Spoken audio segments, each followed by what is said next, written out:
Hi everyone. Today I want to share with you some more technical tips and tricks for teachers, so we'll call this part 2. The first program I want to talk to you about is Microsoft OneNote. It is a part of the Microsoft suite of products, so if you have Microsoft Word or Excel, you more than likely have Microsoft OneNote. So it's a program where you can create notebooks for different projects or different teams, and you can share those out and you can share your information. You can insert it from other apps, web pages, include links, tables, anything that you would put in a Word document or something of that nature can also go in your notebook. You can use highlighting and tags for easy follow-up. You can share your notebook and you can access it from any device. I have included a link here for you that will provide a little more thorough training. This is just a simple introduction to help you get started if you are not familiar with this program. So I want to show you a little bit about how to create a notebook. So first I'll show you what some notebooks look like. So this is my special education leadership notebook, and to get those, again, when you download your products, you just go and you find in your programs, you would just find your OneNote. Oh, wrong one, sorry. So, and then you would just open here. These are my most recent notebooks, but you would open the notebooks that you would want to look at. So I will look at the special education leadership notebook with you guys today and show you how we create our sections and our subpages for each one. So I'll look at this one first. So, oh, and quickly, just real quick, since you do, so you don't have to, if you want to switch notebooks quickly, you can open them here. You don't have to always go back to your file section. So again, we're back at the special education leadership. So this one is password protected, so we won't go in there, but just to show you that you can protect them to keep them safe. We won't go into caseloads or new students because those we want to protect confidentiality of our students at our school. But this is a Class Connect schedule, so we have different pages in this section for elementary, middle school, high school, etc. So here are some of the other sections. Let's look at Sally Sample. So this would just be, we create teacher notebooks, so they have their own. And this is just a sample to make sure that this is our template. So when we go and create those, we have it. So we want to put her caseload here, and then progress monitoring for all students. See where this takes us. Oh, can't go there today, but so that is an example of what you can do. So you can create as many sections as you want in your notebook. So far, we haven't found a limit, I guess, but I'm sure there might be one. So let's go into leadership. So every week we have a leadership meeting, and that's where we keep that's where we keep our dates for those meetings. So again, you can create as many sections as you like, and then a little page in each little section. So just an example, we keep our testing notebook here. Each school has a OneNote, so each teacher in that school has one.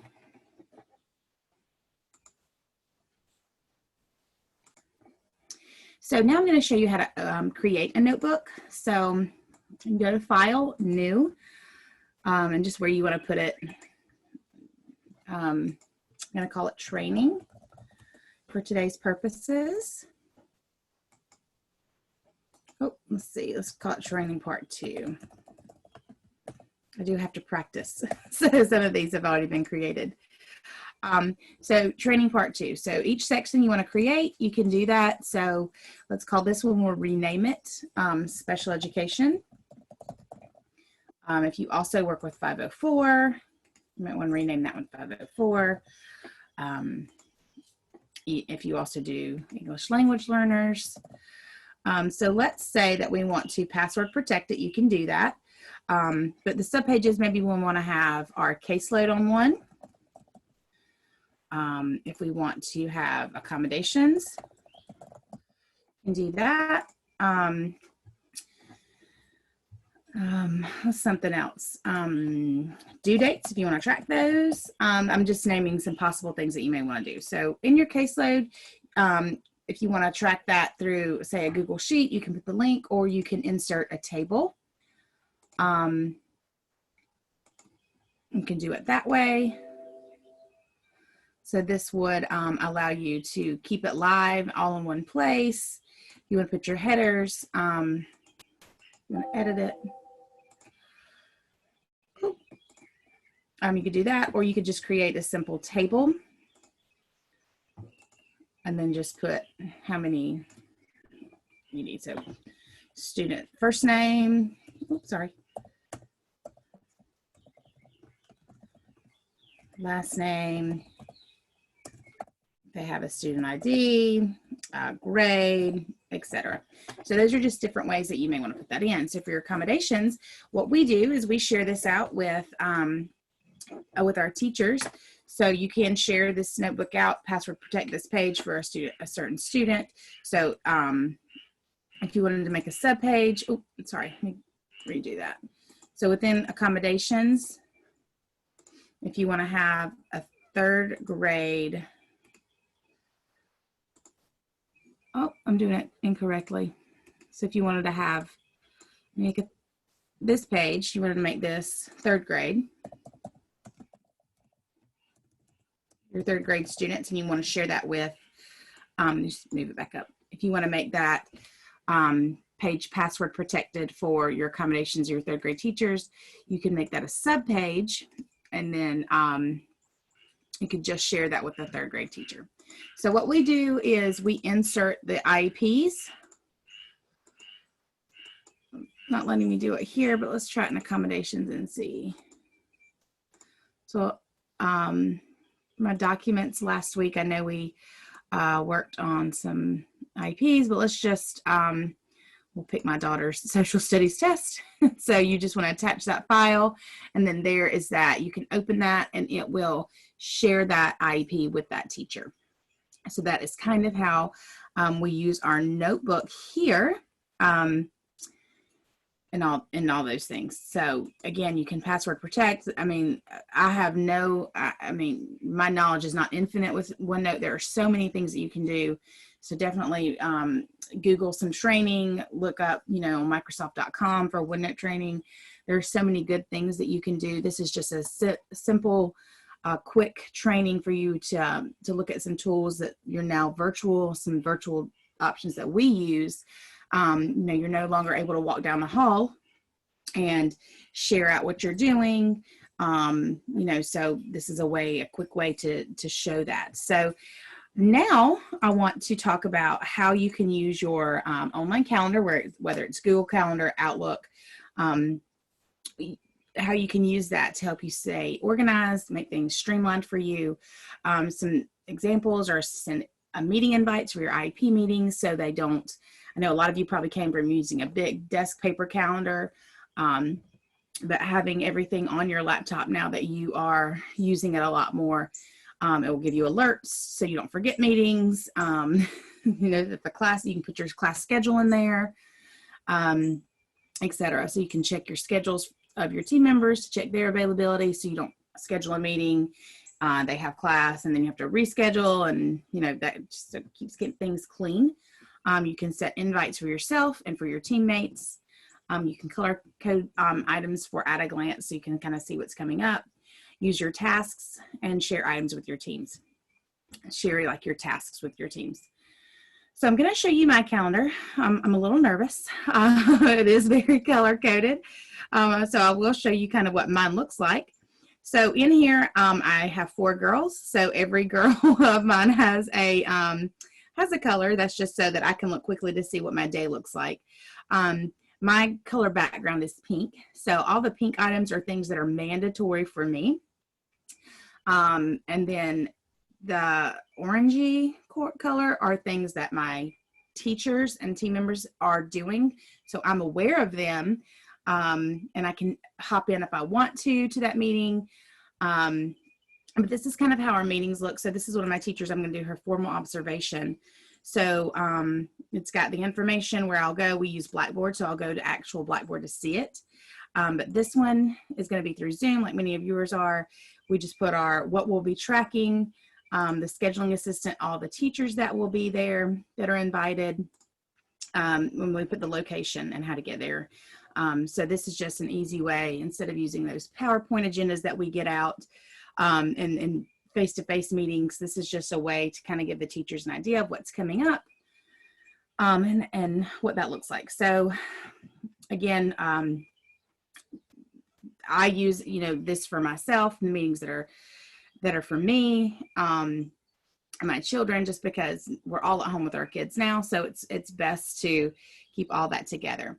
So here's kind of so how to create a meeting. So if I wanted to create a meeting for Friday at 5, you can do your scheduling assistant. You can put your teachers' names in here, and you can check their calendar.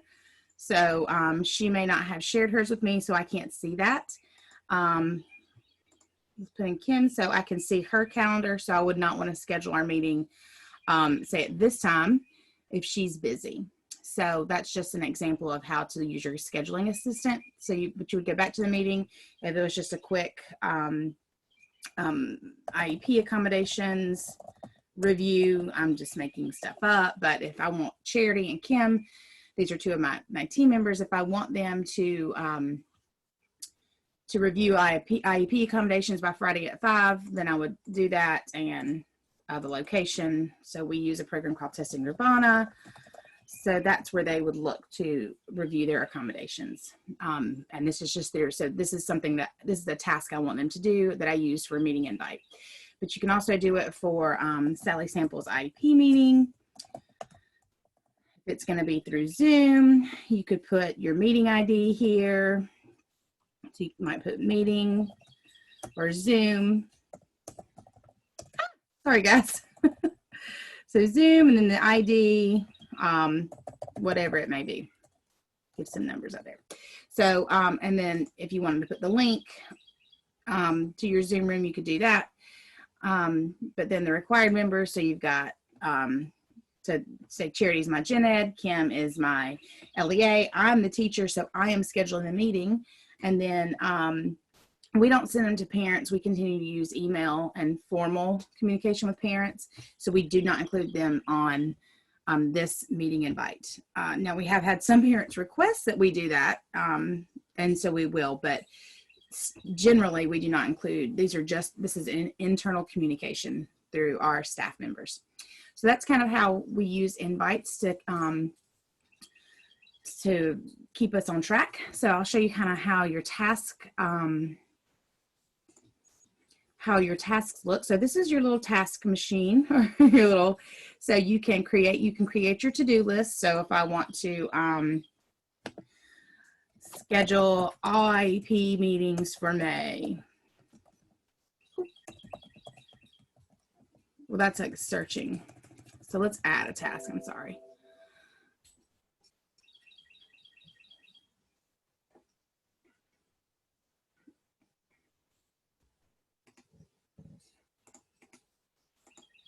So you want to right click, add new task. So I want to schedule May IEP meetings. So if this is for me, like if I was the teacher, I want to give myself until April 30th to do that. I would do that. The priority is high. I would add that. So if I want to assign it to someone, I could assign it to all of my teachers. So this is where I put their names. It would send it to them, and it would show that they have been sent that task to complete. So that's kind of how you can use your task and to-do list together. So I need to take my daughter to the allergist, and I need to complete access for EL validation. So those are just some items that are on my task list to do in my to-do list.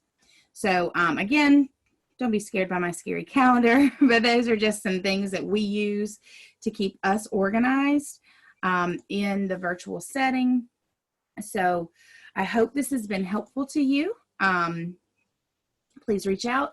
My name is Jennifer Matthews. My email is jmatthews@k12.com. I'm happy to share more tips and tricks, and I will be coming to you again with kind of how we use a spreadsheet, a tracker to track all of our students and important things that we might need to share with other team members. So that will be in my next training, and I hope that you have a great week.